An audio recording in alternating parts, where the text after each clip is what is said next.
রাসূল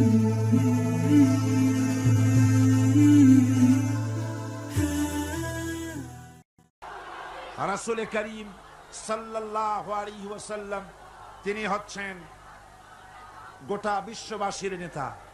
এখন পৃথিবীতে যত নবী এলেন সমস্ত নবীরা হচ্ছেন মানুষ। সমস্ত নবীরা কি? জোরে কোন কি? অনেকে আছেন এ ব্যাপারে আপত্তি তোলেন, তারা বলেন না নবীরা মানুষ না। আচ্ছা, নবীরা যদি মানুষ না হয় নবীরা কি? জেন।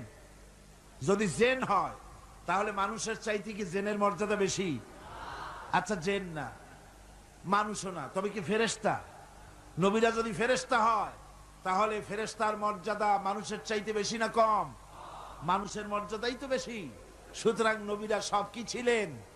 বিশ্বাস করুন, আকীদাকে মজবুত করুন।